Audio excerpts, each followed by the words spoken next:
Hello everybody, welcome to another episode of CCAM Grow. Today I am just going to do a quick garden tour of one of the community gardens that I'm a part of. I actually organized this one. It's a school community garden and it's being run by a nonprofit organization called the Kelly Green Project, who is working to turn this elementary school into a safe place for children to play and have fun, because right now the playground is pretty bare and the children do not have a lot of things to do during recess. So because of the pandemic and because school is not in session, I've just been organizing volunteer efforts to continue to grow food for this community. All right, so let's do the tour. Right here at the entrance, we have a plum tree that is doing pretty good for its second year. We planted this last year with one of the classes, along with this pear tree and this pear tree. So actually this pear tree had its center trunk or center stalk broken off during a storm, and it sent out all these little side shoots, these little side branches, which are doing pretty well.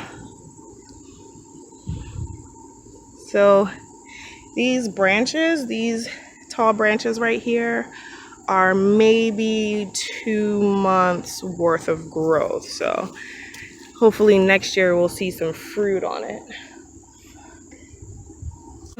Here we have some catnip that reseeded itself and went to seed. Let's see if there are any catnip seeds in here. Let's break this bad boy off.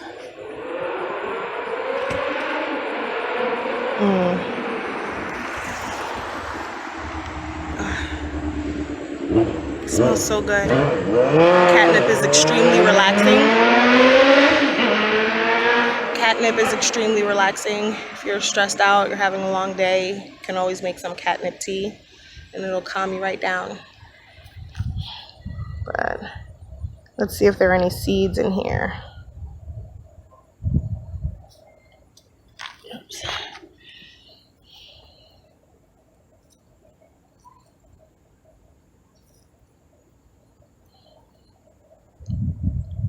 So in these little tubes, if you can see in there, they're little black dots, little black speckles in there. Those are the seeds. So I'm just gonna let these dry out on their own just a little bit longer and then harvest some seeds. We've got our sunflower patch here. Look at these beauties.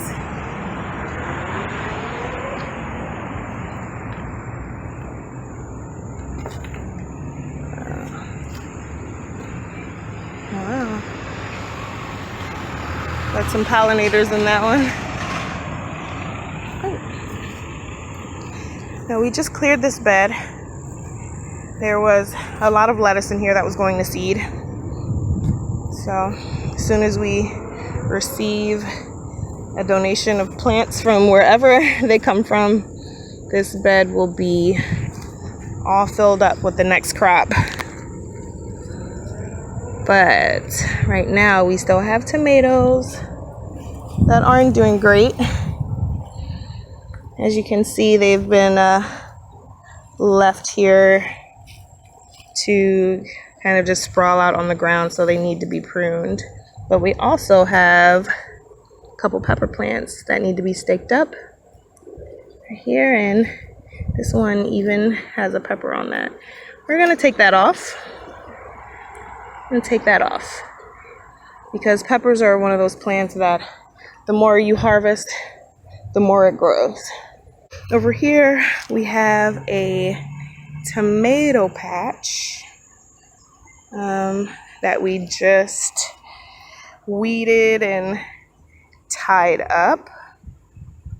Look at the beautiful streaks on those tomatoes. We got an herb patch that seeded itself over here. We've got some sage. Actually saw some praying mantids in here a couple of weeks ago.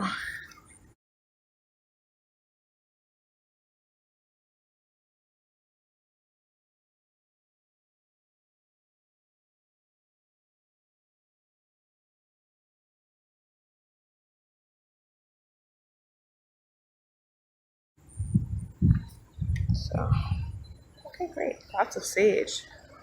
Lots and lots of sage and parsley that has gone to seed. That's what this is. This is parsley that has gone to seed. Maybe we'll get some coriander out of it. Okay, moving on.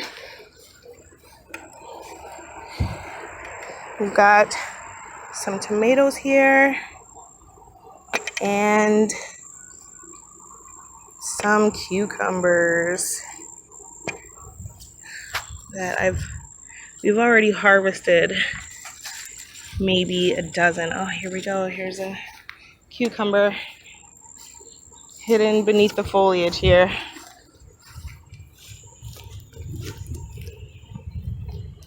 And mind you, I was here just a couple of days ago. Less than a week ago, I was here.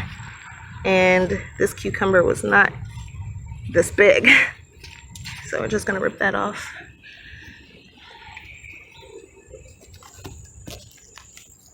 Today's harvest so far.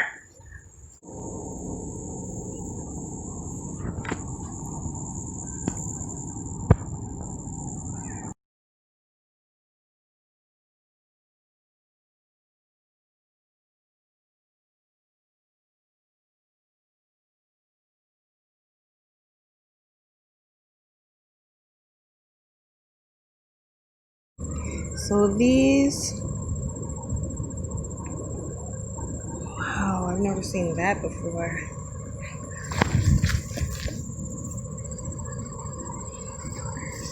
Gosh, these damn spotted lantern flies, I don't know why they land on people.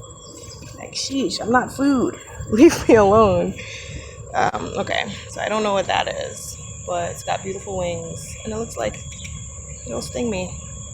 We're just gonna leave that guy alone. And they're all over. These are chive flowers. These are chive flowers.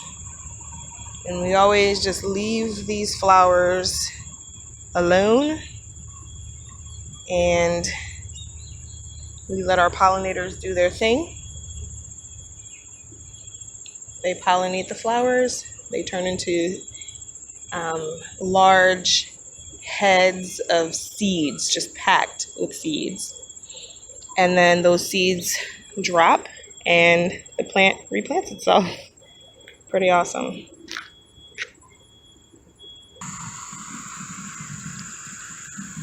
Moving on, we have a bed of carrots here and some lemon balm that has slowly started to come back, but for the most part it's dying back because it went to seed and we did not cut the flowers off.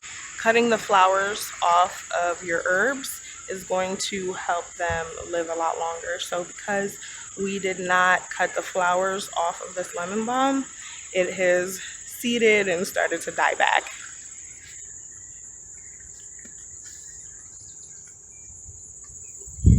Beautiful carrots. Let's see if we have some carrots that are ready. Not quite. There's some little carrots in there, but not very many. And they're not very big. Give these carrots some more time to develop. We got some kale here too. Over here we have some potatoes that we just planted. There's a little baby potato that sprouted up. Yummy. There's another one over here. I know it's hard to see with all the weeds that are here, but that's our baby potato plant right there.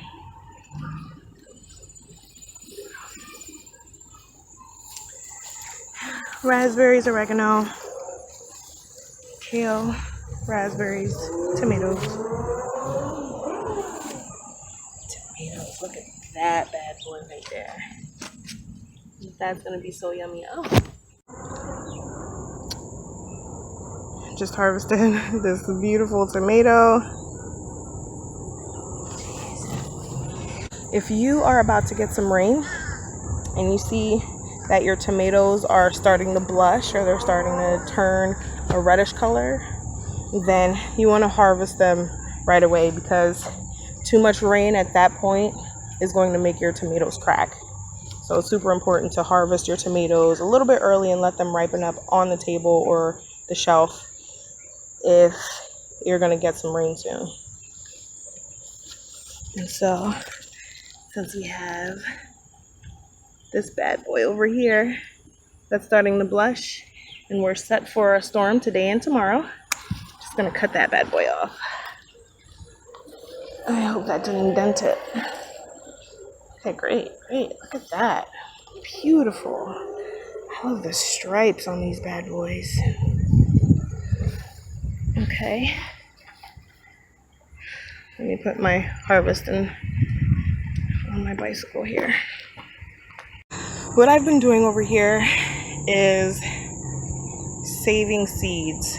I've let a lot of these flowers go so that they can be pollinated and they can produce seeds, because with everything that's going on right now and seeds being so difficult to find, I feel like the best thing to do at this point is to save our own seeds. So it's pretty easy. Nature does it for you. Here's a perfect example. Right here we have some larkspur. This right here. Got some busy bees too, trying to stay out of their way. But right here we have some larkspur. It's going to be all of this brown over here, and we just let it go to seed. If you look inside of all those little flower pods, you'll see those little black seeds inside there. So really all you got to do is wait for it to get to this point on its own. And right there, for larkspur in particular, right as soon as the pods start to open up, then you know that it's ready to harvest for seeds. So now, alright, so we've got these carrots over here in this bed. They're not quite ready yet to harvest. And look down here, see little itty baby carrots. They're not quite ready yet, even though the tops are pretty big. They're not quite ready.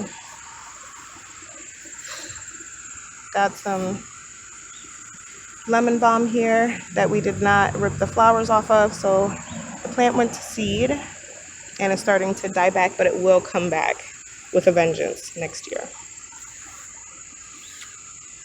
Some kale, some kale being eaten up by squash beetles. And the reason why we're leaving this kale right here, and the beetles rather, is because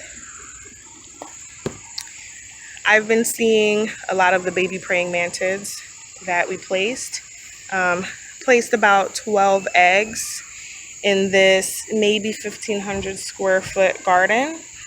And we've already been seeing a lot of little baby praying mantids. So we don't want to kill them. We want to make sure that they're being fed, because each egg hatches anywhere from 50 to 200 baby praying mantids. So we want to make sure that we're leaving food for them. They're not hungry, and they can be around for the rest of this season and even next season. So that's why we're leaving these there. And we've already seen a large decrease in the bugs that we've been seeing, like the flea beetles that we've been seeing. So that's definitely a huge plus. I see a carrot that's probably ready to harvest. Let's see. Looks like it. See that stem? That stem is nice and wide. Let's see how big the carrot is under there. Wiggle and pull. Whoa. Look at this bad boy. Now that's a carrot. We'll be making some baby food with this later on, probably. Now over here, we have some collard greens, some kale, and some chives with the chive flowers. All right. We've got our peppers. They're not doing too well. This bed was being crowded out by a lot of different stuff, and since it's been weeded, now this pepper plant has a fighting chance, and you see the new foliage is looking great. It's really starting to flower. So, and it's starting to grow some other branches too, which is great. Also got this potato here. This bed was recently, we recently planted potatoes in this bed, so some of them are starting to shoot up, and in a couple months we'll have potatoes, which will be exciting. Okay. Here we have some more kale, some more collard greens, and see, these aren't being eaten up as badly as they were before. I'm assuming because the praying mantids are doing their jobs. So we've got some new growth coming in that's looking really beautiful and should be ready to harvest within the next couple of days. And the thing about your insects, your harmful insects that like to eat up and demolish your crops, the best way to stop them from eating your crops is to harvest them. Harvest your crops ASAP. Well, as soon as they're ready. We've got some raspberries here, some more tomatoes. They're kind of growing haphazardly. We're a volunteer effort, and a lot of us already belong to other community gardens or just have busy lives. And so some things fall to the wayside, which is okay, as long as we're doing something and we're doing what we can. I have some tomatoes over here. This is where we harvested that last tomato, and see, we have tomato over here that was not harvested, and now it's being eaten up by ants. So we're gonna have to go in and cut that off. We have a nice tomato in there, so that's ready to harvest. So let's just pull that off.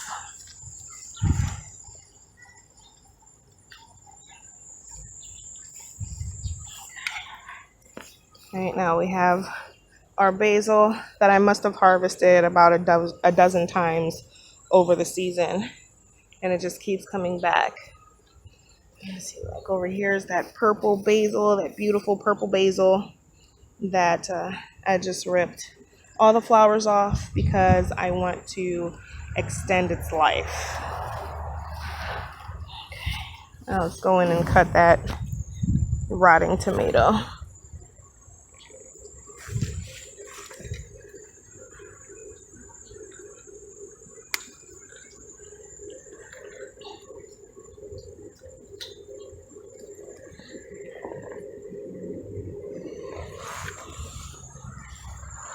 Ugh. That's awful. That is awful. Alright. So, we've only got one rotting tomato.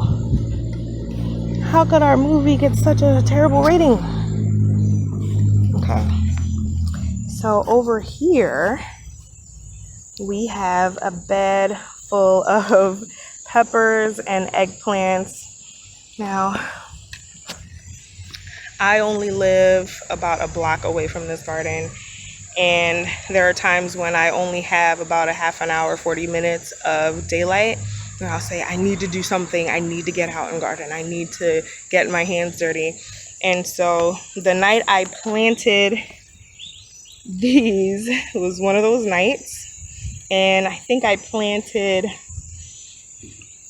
maybe a dozen plants in this very small space here in about half an hour, just to make sure I had enough time to get home before it got dark. And so we have a lot of peppers, lots of peppers, some ready to harvest. Like over here we have some beautiful bell peppers.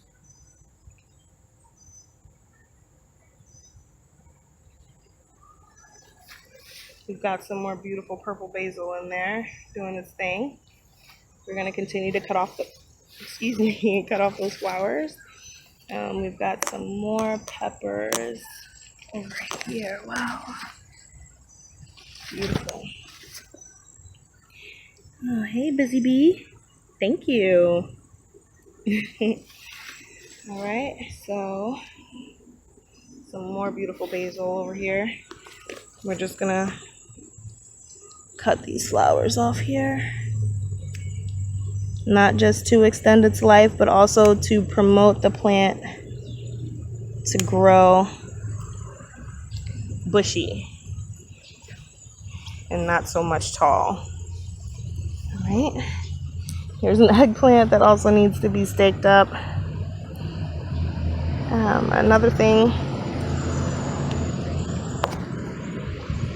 Another thing I really like to do while I'm walking through the garden, especially if I don't have a lot of time, is just note all the things that need to be done. Okay, these tomatoes need to be tied up. This bed could use some salt hay. There are some flowers on these herbs over here that need to be cut off. Just to make a note of everything so that, you know, the next day or over time, however long it takes you to do it, that the things get done and you can remember everything. Because with a space about this big,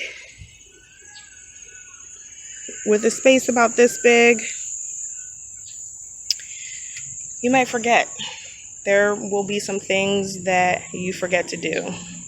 So just going through and making a note of all the things that have to be done, making a list of all these things will help you get it all done eventually, realistically speaking. So right here, I know you guys are probably wondering what this is, but these are carrot flowers. These are carrots that we have left to go to flower. So these are things that we have left to go to flower.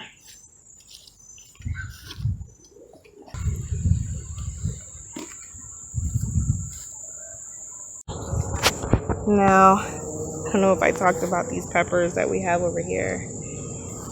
I saw some that were ready to harvest from the other angle. Here we go. Got a nice, beautiful pepper here. Beautiful.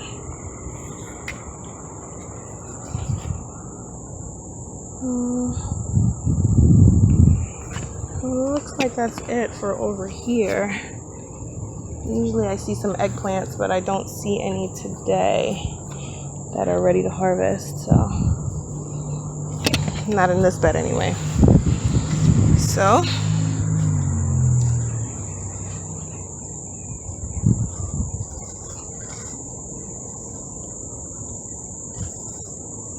all right, now here we have some tomatoes that we just trellised up. We have one lonely tomato that's ready to harvest. There will be more soon. Gosh, I love the streaks on these tomatoes. The color striation. And here we have an eggplant that looks like it's about ready to harvest. I don't usually let them get much bigger than this. I like them young. I like my eggplants young. That's pretty much it for this bed over here. Lettuce, some thyme, scallions, tomatoes. Now over here we have, I think these are dahlias that really surprised us because they started to grow and I was like, that doesn't look like a weed that I've ever seen before.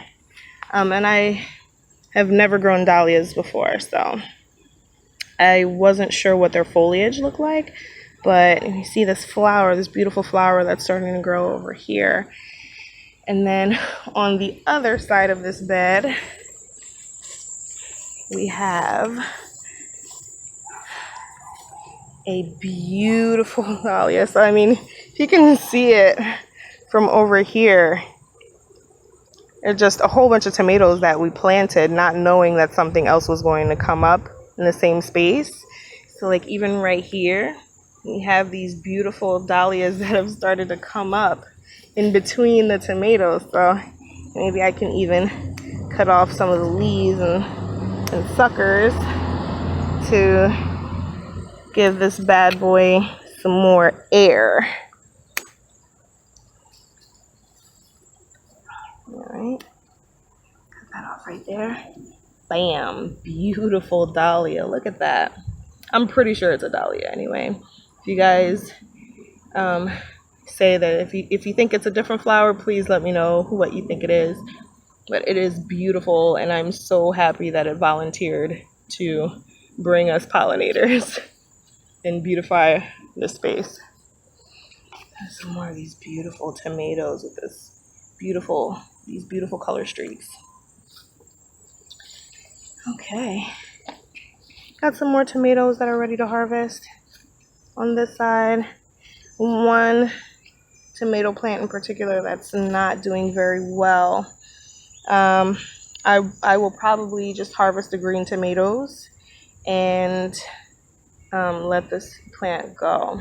So that'll be on my list of things to do for Saturday. Saturdays and Wednesdays are my typical days to be out here. So we also have some kale, another spotted lanternfly. Why?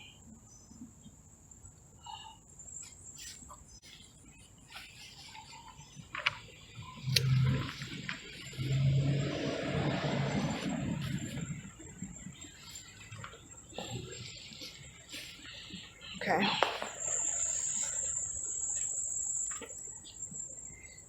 So, yes, we have some more kale that is doing a lot better than it was before, even though it seems to still be being eaten. Like the infestation is not nearly as bad as it was before our praying mantids hatched. So, there's a pepper plant here that this bed was initially being taken over by purslane, so we harvested all of that. Purslane is so yummy. So now these peppers are able to come back and really thrive. Here's some carrots over here. Some more peppers. Here's some perpetual spinach. I'm going to go in and harvest these tomatoes over here.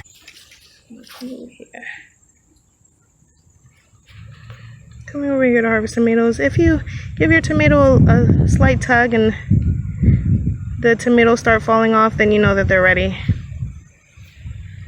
And then, like I said, because I know that it's going to storm, I'm going to pull off all the tomatoes that look like they'll be ready to harvest soon. Let that busy bee do its job.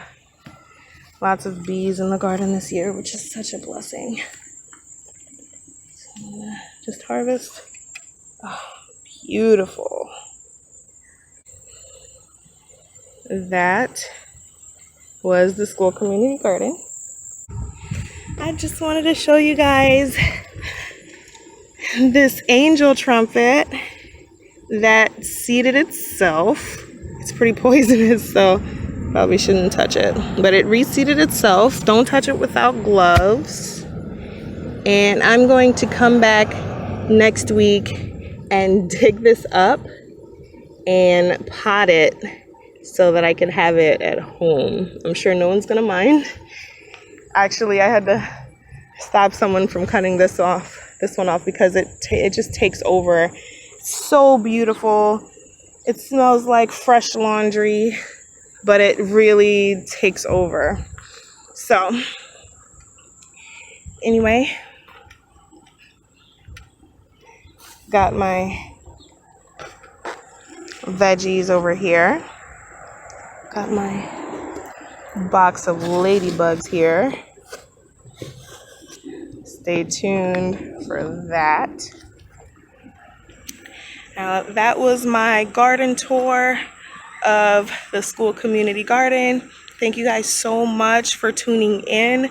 Please give this video a quick thumbs up. Please subscribe to my channel and remember to hit the button that lets you know whenever I post a video so that you guys can stay up to date on everything. And that's it. If you would like to see more garden tours, please let me know. Actually getting ready to go to another community garden. One thing I wanted to say before I go is that if you don't have a lot of space of your own to grow on, it doesn't mean you can't grow anything. If the space that you do have to grow on is pretty shady and it doesn't get a lot of sun, it doesn't mean you can't grow anything. You can grow things that are shade tolerant, and you can also take advantage of the community gardens that we have all over the country. All right? That's what they're there for. That's what they're here for us to take advantage, for people who don't have a lot of space to come in and run a plot.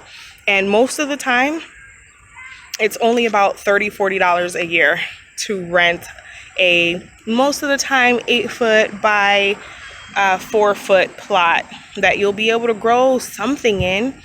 And let's say you decide to garden at 3 different community gardens like I do, then you'll have enough space to grow a whole bunch of stuff. So definitely look up the community gardens in your area so that you can take advantage of the resources that you have available to you in your city. And that's it for me. Thank you so much for tuning in. Have a great day. I love you. Bye.